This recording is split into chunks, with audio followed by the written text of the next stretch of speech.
Habiendo nacido en la Ciudad de México, en medio de millones de personas, en un lugar muy diferente a este, por supuesto. Tratando también, de mi parte, de llamar la atención de mi papá, yo como segundo nacido y pensando que él tenía una inclinación hacia mi hermano mayor, y decir, ay, aquí estoy, él se va de casa cuando yo tengo 7 años, y ya no en la adolescencia no puedo procesar todas estas cosas, mi corazón se llena de resentimiento, de soledad, de repente, bueno, pues me doy cuenta que Dios me creó artista, y entonces empiezo a pensar en mi vida más en términos de lo que hago, que en términos de lo que soy, porque así es cierto, no sé quién soy, ni para qué existo, ni cuál es la razón de esto, de mi existencia. Y entonces yo veo que muchos jóvenes también batallan mucho por sus carreras, y me pregunto, ¿será también por su falta de identidad y por su falta de propósito en la vida que no pueden escoger una carrera? Bien, hoy tenemos este texto fantástico al final del capítulo 1 en Lucas, el nacimiento de Juan el Bautista, y cómo él es un personaje de apoyo al personaje central que es Jesucristo, y cómo su historia tiene sentido solo a la luz de la historia eterna de la redención de Dios en Cristo Jesús para el mundo, a través de la cual Dios decide mostrar toda su gloria, su poder, su amor, su misericordia. Bien, esta es la semana número 4 de Demasiada Esperanza con el tema El llamado de Dios. Así que pónganse cómodos, bienvenidos.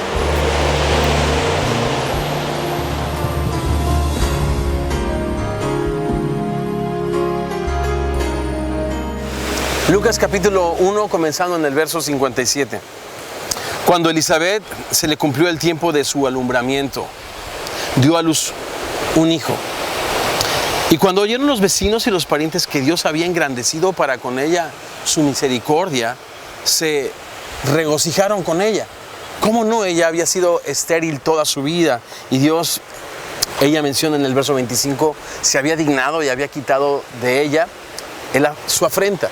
En el pensamiento de aquel entonces, cuando una mujer no tenía hijos, jamás se le atribuía a una causa médica. Siempre era una causa divina, y esto era por una maldición de parte de Dios. Eso era el pensamiento de aquel entonces. Entonces el pueblo se súper regocija. Ella tiene este niño a quien Dios le prometió, mientras Zacarías, su esposo, este sacerdote, estaba ofreciendo el incienso. Y tiene esta visita del ángel, al que no le cree, y por su falta de fe se queda, ustedes saben, mudo por algún tiempo. Verso 59. Pues aconteció que al 8º día vinieron para circuncidar al niño, y le llamaban con el nombre de su padre. Esta era no solamente la costumbre, sino esta era la ley de Moisés para el pueblo de Israel, circuncidar a los varones al 8º día. Y querían llamarle también promesa de Dios o Zacarías. Pero respondiendo su madre dijo, no, se llamará Juan. Esto es, Dios nos ha visitado con su gracia. Y le dijeron, ¿por qué? No hay nadie en tu parentela que se llame con ese nombre. Entonces preguntaron por señas a su padre cómo le quería llamar. Su papá se había quedado mudo, pero no sordo. Me imagino que era una escena pues chistosa por lo que leo, porque le estaban haciendo señas, pero él decía, escucho bien. Pero finalmente le preguntaron así por señas cómo le quería llamar, y él pidió, verso 63, una tablilla, y escribió diciendo, Juan, Dios nos ha visitado con su gracia, es su nombre. Y todos se maravillaron, pasaron de la alegría al asombro. Me llama la atención cómo es que él escribe en una tablilla. Proverbios 3:3 nos dice que tengamos siempre presente la misericordia y la verdad de Dios, que la atemos a nuestro cuello y la escribamos en la tablilla de nuestro corazón. Y él, la misericordia de Dios, la escribe en esta tablilla, no en su corazón, pero esta tablilla con la que él les comunica, repito, que Dios nos ha visitado con su gracia, es el nombre de este niño. Seguimos leyendo. Verso 64, al momento fue abierta su boca y suelta su lengua. y habló bendiciendo a Dios. Pasó de la incredulidad y de estar mudo a la certeza, a la fe, a la convicción. Y esto abrió su boca, y cuando su boca es abierta no hace otra cosa sino bendecir a su Dios. Verso 65, y se llenaron de temor. Oye, pasan de la alegría al asombro y luego están llenos de temor, porque cada vez menos entienden quién es este niño. Dice que se llenaron de temor sus vecinos, y en todas las montañas de Judea se divulgaron todas estas cosas, y todos los que oían las guardaban en su corazón, diciendo: ¿quién pues será este niño? Algunas versiones dicen: porque la mano del Señor es evidente que esté sobre él. El ángel le había profetizado a Zacarías que desde el vientre este niño sería lleno del Espíritu Santo. Y al ver todas estas señales con las cuales primero se regocijaron y después se asombraron y después se llenaron de temor, decían: ¿quién es este niño? Y me llama mucho la atención esta palabra, porque todos nosotros tenemos en esta pregunta y tratamos por años de responderla, y algunas veces tratamos de responderla de la manera incorrecta, y me refiero a la pregunta: ¿quién soy? ¿Cuál es la razón y el propósito de mi existencia? Y a veces dejamos que las cosas que tenemos, las pocas, medianas o muchas que tenemos, nos definan, o como decía al principio, la actividad que desarrollamos nos defina. Él es un médico. No, médico es lo que tú haces. No, él es una persona comerciante. Bueno, eso es tu actividad, pero ¿quién eres tú? Y en medio de la confusión, Dios quiere revelarse a tu vida, como lo hizo en la vida de Juan el Bautista. Y no es sino hasta que ponemos nuestra mirada en Él y consideramos su historia que nuestras historias tienen sentido. Verso 67. Y Zacarías su padre fue lleno del Espíritu Santo y profetizó diciendo. Esto es importante porque lo que está a punto de hablar y Lucas de escribir no es otra cosa sino la inspiración misma del Espíritu Santo. Y el Espíritu Santo ha sido enviado al mundo para glorificar a Jesucristo. Y esta segunda parte de nuestro texto me encanta, porque nuestras historias cobran sentido a la luz de su historia. Y entonces toda esa confusión de quién soy, de dónde vengo, a dónde voy, cuál es el propósito de mi existencia, bueno, terminan cuando, repito, nos enfocamos en el personaje principal de la historia y en la historia que le da, repito, sentido a nuestras historias. Y empieza a profetizar, y no de Juan el Bautista, porque la Biblia no habla de Juan el Bautista. La Biblia no habla de absolutamente la obra de ningún mortal. Todos los mortales aquí descritos, ¿no?, así como la historia del mundo, somos aquellos que respondemos a la obra y a la persona de un Dios maravilloso que no se olvidó de nosotros, sino que envió a Jesucristo para que tengamos esperanza y una razón para vivir. Y mira cómo empieza a cantar, a profetizar, a hablar acerca de la historia. Bendito el Señor Dios de Israel, que ha visitado y redimido, esto es, ofrecido un rescate para la liberación de su pueblo. Nos ha levantado un poderoso Salvador en la casa de David, su siervo. No está hablando de Juan el Bautista. Juan el Bautista no es de la familia de David, Jesús lo es. A David fue que se le hizo esta promesa de que de su descendencia se levantaría uno que se sentaría en su trono y su reino no tendría fin jamás. Está enfocado él, lleno del Espíritu Santo, en la historia, en el personaje principal de la historia, el Salvador del mundo. Verso 70. Como habló por boca de sus santos profetas que fueron desde el principio, salvación de nuestros enemigos y de la mano de todos los que nos aborrecieron, para hacer misericordia con nuestros padres y acordarse de su santo pacto, del juramento que hizo a Abraham nuestro Padre, que nos habría de conceder que, librados de nuestros enemigos, sin temor le sirviéramos en santidad y en justicia delante de Él todos nuestros días. Nuevamente la referencia al personaje más citado en la Biblia, y me refiero a Abraham, aquel que le hizo por purititita gracia, incondicionalmente, un pacto al que le prometió que su descendencia sería multiplicada como las estrellas del cielo, como la arena del mar, y esto sin ninguna condición, y que en su simiente una persona, esto es Cristo, hijo de David, serían benditas todas las naciones de la tierra. Dios, a través de esta simiente de Abraham, traería redención no solamente a Israel. Israel es un instrumento, es el pueblo escogido de Dios, y un instrumento de redención a toda la humanidad. Fue la promesa que Dios le hizo a Abraham. Y estos últimos versos de esta sección que acabo de leer me encantan. Los atesoro tanto en mi corazón, los anhelo tanto, tener una visión del propósito de Dios para mi vida. Ser libre de mis enemigos y sin temor servirle. Qué precioso. Entonces yo sé quién soy yo cuando sé quién es Él. ¿Quién es Él? El Redentor, el Salvador del mundo, el personaje principal de la historia, el que era antes, el que es después, el alfa y el omega. Y entonces yo entiendo quién soy yo cuando primero sé quién es Él. Como cuando el Señor se le aparece a Pablo, a Saulo de Tarso, después llamado Pablo el apóstol, en el capítulo 9 del libro de los Hechos, lo tira del caballo, y cuando tiene este resplandor de luz del cielo, lo primero que pregunta es: ¿quién eres? Esa es la pregunta más importante, y yo te animo a que no salgas de este lugar sin tener respuesta a esta pregunta, porque esta respuesta te va a dar respuesta y luz para todas las preguntas, las más difíciles que tú tengas. ¿Quién es Jesucristo? Y esa es la pregunta que Jesús les hizo a sus discípulos.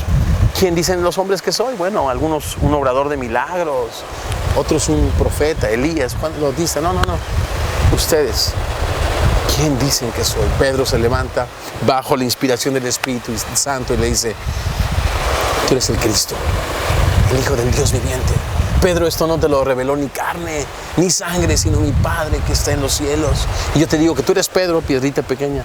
Sobre esta roca, sobre esta declaración que acabas de hacer, edificaré mi iglesia.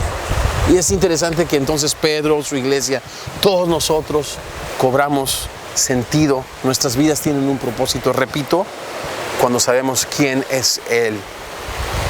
Y Él, el Salvador del mundo, Cristo el Señor, ha venido a librarnos de nuestros enemigos para que sin temor les sirvamos. Y no solamente les sirvamos sin temor, sino en santidad, alejados de todas las cosas que amenazan nuestra amistad y nuestra relación con Él, estas cosas que nos apartaron de Él, porque la paga del pecado es separación y muerte. Dios ha prometido en Cristo borrarlas, quitarlas, eliminarlas. Él es el Cordero de Dios que quita el pecado del mundo, lo que nos separa de Dios. Eso dice Dios a través de Isaías a su pueblo: mi ojo no dejó de verles, ni mi oído de escucharles.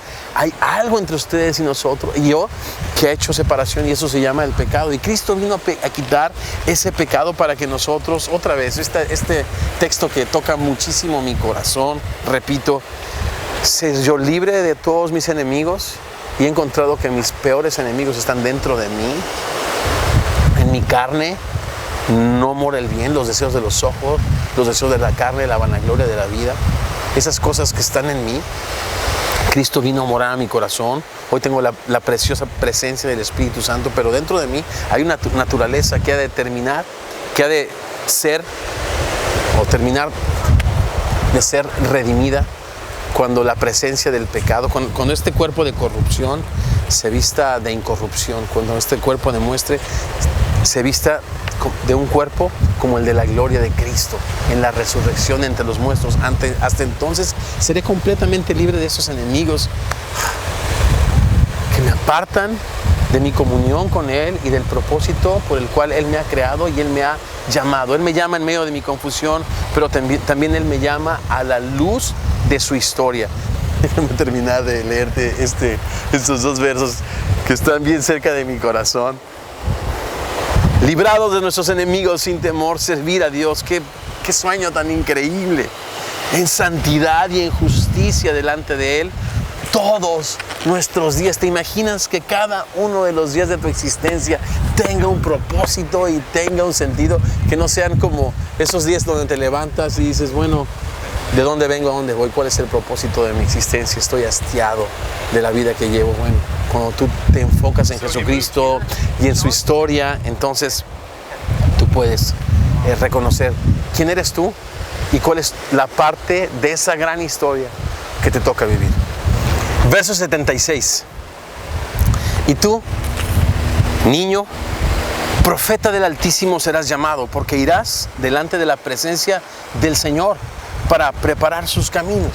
Y entonces este gozo que después se convirtió en asombro y luego en confusión es quitado cuando Zacarías, lleno del Espíritu Santo, se enfoca en el personaje principal de la historia, y la historia de él, de Juan, tuya y mía tiene sentido. Y entonces sí, ahora Zacarías entiende muy bien cuál es el propósito de Juan. Y nosotros, cuando nos enfocamos en Jesucristo, podemos entender cuál es nuestro propósito. Bien, Él se manifiesta su llamado en medio de nuestra confusión. Él manifiesta su llamado a la luz de su historia, pero también Jesucristo manifiesta a ti y a mí su llamado, a Juan, repito, a ti y a mí, a la luz del propósito o la obra que Él nos ha dado a cumplir. Porque Juan el Bautista es el precursor del Señor en su primera venida. Pero todos los discípulos de Jesucristo somos los precursores, aquellos que preparamos el camino del Señor, en este caso, para su segunda venida. A nosotros se nos ha dado esta gran comisión de ir y hacer discípulos a todas las naciones, bautizándolos en el nombre del Padre, del Hijo, del Espíritu Santo, enseñando que guardemos todas estas cosas, y su promesa maravillosa para este efecto, Él estar con nosotros todos los días hasta el fin del mundo. ¿Qué es eso sino preparar el camino del Señor para su segunda visita? En otras palabras, segunda venida. En otras palabras, Juan el Bautista está tipificando la vida de un discípulo de Jesucristo que encuentra en medio de su confusión, a la luz de su historia y cumpliendo su propósito, encuentra el sentido de su vida, el sentido de su existencia. Seguimos leyendo verso 77. Para dar conocimiento de salvación a su pueblo, para perdón de sus pecados. Eso hizo Juan. Eso tú y yo estamos llamados a hacer, para dar a conocer el perdón de pecados que solo hay en Cristo. Hechos 4, verso 12, solo en Cristo hay salvación. No hay otro nombre bajo el cielo dado a los hombres en el que podamos ser salvos. El cristianismo es la única, por decirlo así, religión, aunque no es una religión, que propone el perdón de nuestros pecados a través de un mediador, porque hay un solo Dios y un solo mediador entre Dios y los hombres. Este es Jesucristo. Y ese es el mensaje del Evangelio, que hay perdón de pecados y vida eterna en su nombre, para que nosotros nos arrepintamos de ellos y creamos en el nombre del Hijo de Dios de todo corazón. Juan preparando el camino de Jesucristo en su primera venida, tú y yo preparando el camino de Jesucristo en su segunda venida, creyendo el Evangelio, amando el Evangelio y anunciando el Evangelio. Verso 78. Por la entrañable misericordia de nuestro Dios, con que nos visitó desde lo alto la aurora. Estaba esta mañana meditando acerca de la misericordia de Dios y recordé que dice el Salmo 25, verso 6, que su misericordia es eterna. Otro texto en los profetas dice que son nuevas cada mañana sus misericordias. Aquí dice que son entrañables, que le brotan desde el corazón, desde adentro. Es una tierna misericordia con la que Dios nos ha visitado. ¿Y qué es misericordia? No darnos lo que merecían nuestros pecados. ¿Qué merecían nuestros pecados? La paga del pecado es la muerte. El regalo de Dios es vida eterna en Cristo Jesús. Y Dios nos ha visitado con esta entrañable misericordia, no solo eterna, no solo nueva, sino que le brota del corazón, porque Dios te ama. Dios me ama. Dios muestra su amor para con nosotros en que, siendo pecadores, Cristo muere por nosotros. Verso 79. Para dar luz a los que habitan en tinieblas y en sombra de muerte, para encaminar nuestros pies por camino de paz. Verso 80. Y el niño crecía, Juan, y se fortalecía en espíritu y estuvo en lugares desiertos hasta el día de su manifestación a Israel. Siempre que Dios prepara, llama primeramente y después prepara a uno de sus siervos, pues lo manda un ratito al desierto. Tú puedes ver esto en Moisés, tú puedes ver esto en Pablo, tú puedes verlo en el mismo ministerio de Jesucristo. Vamos a pasar ahora por esos capítulos en el Evangelio de Lucas, donde Jesucristo es enviado por el Espíritu Santo al desierto para ser preparado para su ministerio y lleno del Espíritu Santo.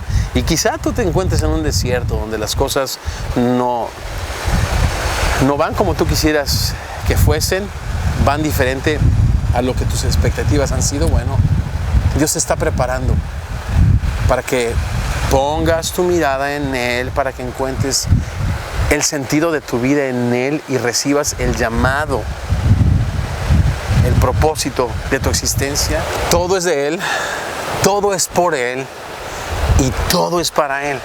A Él sea la gloria por los siglos de los siglos. Amén.